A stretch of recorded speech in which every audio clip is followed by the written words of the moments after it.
Saudi Energy Minister Prince Abdulaziz bin Salman, who criticized pundits for not comprehending the output agreement, told Bloomberg on Monday that OPEC Plus production restrictions might continue into March 2024 if the market demands it. On November 30th, 8 members of the extended cartel, including Saudi Arabia, which is now voluntarily cutting 1 million barrels per day, and Russia, which is voluntarily cutting 500,000 barrels per day, announced voluntary cuts of about 2.2 million barrels per day for the first quarter of 2024. That leaves us with fewer than 900,000 BPD of extra, voluntary reduction that haven't been priced in yet. Iraq, the United Arab Emirates, Kuwait, Kazakhstan, Algeria, and Oman all announced additional voluntary reduction. Following the announcement of OPEC Plus voluntary reduction, the market responded by driving down oil prices even more. Ahead of the OPEC Plus meeting, investors were reportedly negative on crude and had already factored in the possibility that cuts would not be sufficient to raise prices. The market's reaction to the OPEC Plus news has been harshly slammed by the Saudi energy minister, who blamed analysts for being misinformed and for wanting to be conspiratorial. The prince from Saudi Arabia implied that once people see the reality of the deal, this would change. The prince underlined that the output reductions of 2.2 million will be implemented. He told Bloomberg, "I honestly believe that the 2.2 million will overcome the usual inventory build that usually happens in the first quarter," adding that the cartel is unable to predict the state of the market for the first 3 months of the year, so we wanted the market to know there would be a phased-in approach. As a result, the cartel had to use caution when choosing our language. Put another way, reductions in OPEC Plus output will only be gradually lifted after careful assessment of the state of the market. The market is somewhat unhappy following an eventful day of choices at the OPEC Plus meeting that led to extra voluntary cuts among cartel members. Ironically, Brent fell immediately after the announcement before rising marginally early on Friday. The surplus that everyone had anticipated for the first quarter of 2024 has vanished as a result of the cuts. There will be a slight deficiency in its place. According to ING Bank, the impending first quarter shortfall will help oil prices rise. In light of this, ING believes that both its current $82 per barrel quarter projection and its $88 per barrel full year 2024 forecast have some upside. Largely depends on how OPEC Plus goes about unwinding these cuts and obviously on how demand plays out next year, ING states when speculating on potential benefits. Usually, that benefit would have shown up right away following Thursday's statement. The form of the cartel's output cut delivery, however, most likely caused the market to respond in the other way. A small amount of the pain is lessened by the fact that the cuts are voluntary.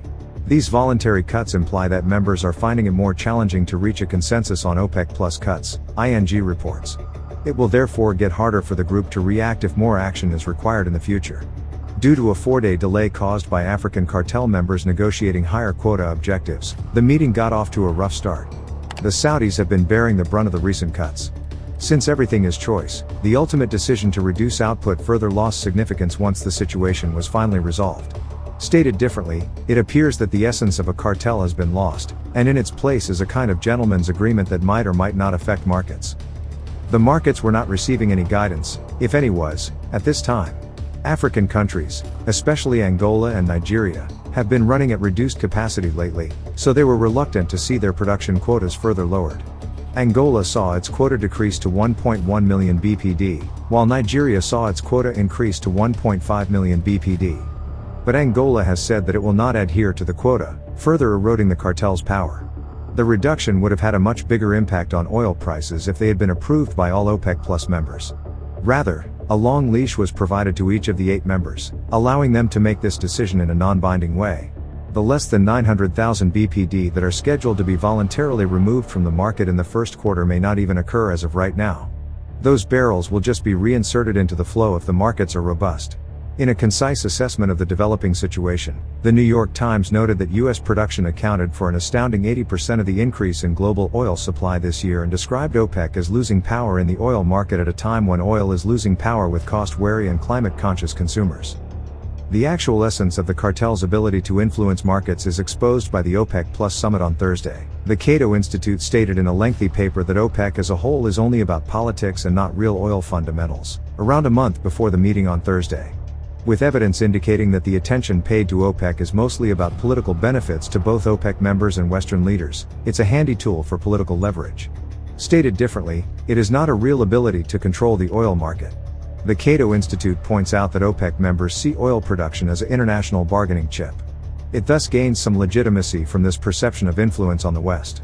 However, this same sense of influence also helps the West, since it enables it to use OPEC as a scapegoat during periods of extremely volatile oil prices.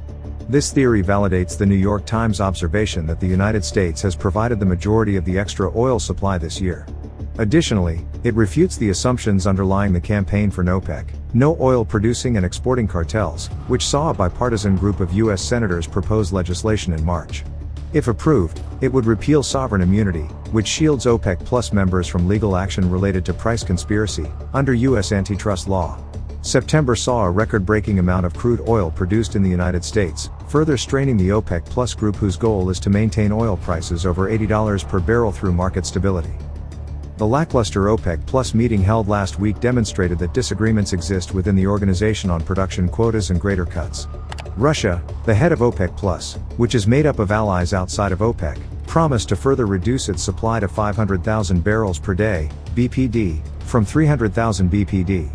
The Saudis carried over their further voluntary cut of 1 million barrels per day, BPD. With the extra voluntary cutbacks announced by a few other OPEC Plus members, the total OPEC Plus production cut for the first quarter of 2024 will be 2.2 million BPD. OPEC stated that this is on top of Russia's 500,000 BPD decrease through export reductions of 200,000 BPD of refined petroleum products and 300,000 BPD of crude. The market considered the OPEC Plus supply decision to be unconvincing, but analysts think it will likely erase the projected deficit early in the following year and leave the question of what's next unresolved. The record-breaking U.S. crude oil output is driving the non-OPEC Plus supply growth, which is happening quicker than anticipated despite a flat or declining rig count in comparison to this time last year. The same oil problem faces OPEC Plus and its head, Saudi Arabia: how to thwart rising U.S. output and keep the alliance's attempts to support prices from collapsing. Following last week's OPEC Plus meeting, Paul Sankey of Sankey Research told CNBC that record-high U.S. oil output is a huge problem for OPEC Plus. According to Sankey, Saudi Arabia's best bet would be to simply flush out the rapidly increasing non-OPEC Plus output by flooding the market with petroleum and driving down oil prices to levels below the U.S. profitability threshold. "We've more or less been saying potentially Saudi needs to just flush this thing out," he stated to CNBC. The kingdom is now producing about 9 million barrels per day, but its production capability is estimated to be approximately 11.5 million barrels per day.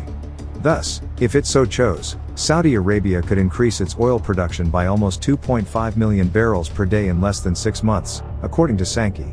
It wouldn't be shocking if Saudi Arabia flooded the market with oil, like they did in 2014 and during the price war in the early days of COVID 2020 when WTI oil prices dropped. Rising U.S. oil output is turning into a real problem for OPEC, according to Sankey, who spoke with CNBC. September saw a record monthly output of U.S. crude oil of 13.236 million barrels per day, according to the most recent EIA statistics, which was made public on Thursday. The expansion hasn't only been a Permian tale. Reuters quoted Francisco Blanch, head of global commodities and derivatives research at Bank of America, as saying, "We're seeing many shale basins that were flattish experiencing a revival." Blanch said during a call to discuss the bank's energy outlook. Recession, faster than expected U.S. shale growth, and lack of OPEC Plus cohesion are downside risks to oil prices, Bank of America Global Research stated last week in its 2024 outlook. Production is also increasing among the non-OPEC Plus nations, including as Brazil, Canada, and Guyana. As of January 2024, Brazil has been asked to join the OPEC Plus alliance, but, as the largest oil producer in South America, it will not be subject to any quotas or participation in reductions in oil output. One worry about the unity of OPEC Plus, according to analysts, is the absence of a consensus group-wide cut that involves all members participating. Ole Hansen, head of commodity strategy at Saxo Bank, wrote in a weekly note on Friday that the failure to secure a group-wide agreement does not bode well for the group's unity going forward, especially if demand continues to slow and more unpopular and economically challenging decisions are forced. The cuts are only supported by a small number of producers, and Saudi Arabia has not committed to making any additional cuts. What are your thoughts on Saudi Arabia and OPEC Plus, and do you think they can collapse the U.S. economy? Let me know down below. If you want to continue to learn about business investing and financial education, we have got this video waiting on the screen for you to check out. Don't forget to give this video a like and subscribe for more videos like this. Thank you so much for watching, and I'll see you in the next one.